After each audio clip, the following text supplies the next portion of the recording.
Good morning students, my name is Tarun from विश्वास school. तो आज हम हमारा एक टॉपिक कर रहे हैं हमारी ऑनलाइन क्लास के अंदर, ताल।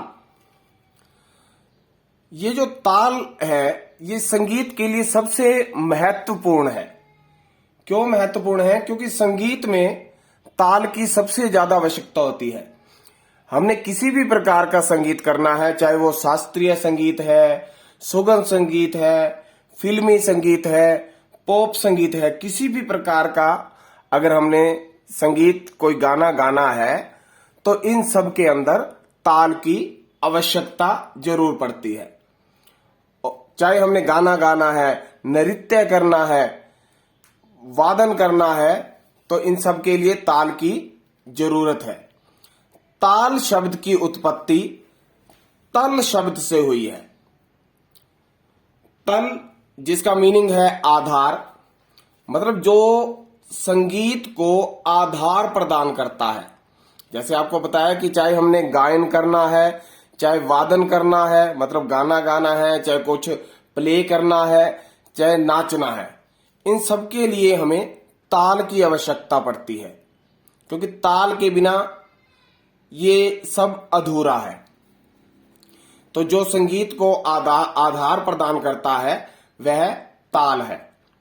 जिस प्रकार अब ताल की संगीत के अंदर क्या आवश्यकता है कि जिस प्रकार मनुष्य के पांव मनुष्य को गति प्रदान करते हैं, उसी प्रकार ताल संगीत को गति प्रदान करता है। मतलब जिस हिसाब से ताल उसकी स्पीड होगी उसी हिसाब से, मतलब गाने की स्पीड अगर फास्ट है तो उसी हिसाब से मतलब ताल चलती है और गाने वाला उसको गाता है। यही इसकी कंपैरिजन कर दी कि जिस प्रकार मनुष्य के पांव मनुष्य को गति प्रदान करते हैं, उसी प्रकार ताल संगीत को गति प्रदान करता है, मतलब उसकी स्पीड बनाता है, उसकी लय बनाता है। दो शब्दों से मिलकर ये ताल शब्द बना है, ता प्लस लय। ता शब्द तांडव से लिया गया है। तांडव जो कि भगवान शिव का नृत्य भी है। देखो बताया ना, जो कि एक नृत्य है तांडव, जिसे भगवान शिव किया करते थे, जो भगवान शिव द्वारा होता था। तो ता शब्द तांडव से लिया गया है। उसके बाद है ता प्लस ल। ल से लास्य लिया गया है। लास्य जो है ये भी एक नृत्य का रूप है, जिसे पार्वती द्वारा प्रस्तुत किया जाता था। तो जब इस ता और लय, मतलब इन दोनों नृत्यों को आपस में मिलाया गया, तो इससे ताल की उत्पत्ति हुई। उसके बाद है कि जब हाथों की हथेलियां, ये जो तल है, तल का मतलब है ये हमारे हाथों की हथेलियों के लिए प्रयोग किया गया है इस तल को शब्द। जब हाथों की हथेलियां आपस में टकराते हैं, मान दोनों हाथों की हथेलियां हैं, जब उनको आपस में टकराते हैं तो ताल की उत्पत्ति होती है। मतलब पुराने समय में क्या कहते थे, दोनों हाथों की हथेलियों को आपस में टकराने, ये बताया कि ताल उत्पन्न होती है। तो पुराने समय में क्या करते थे, गायन करते समय या नृत्य करते समय दोनों हाथों को बजाकर ताल उत्पन्न की जाती थी।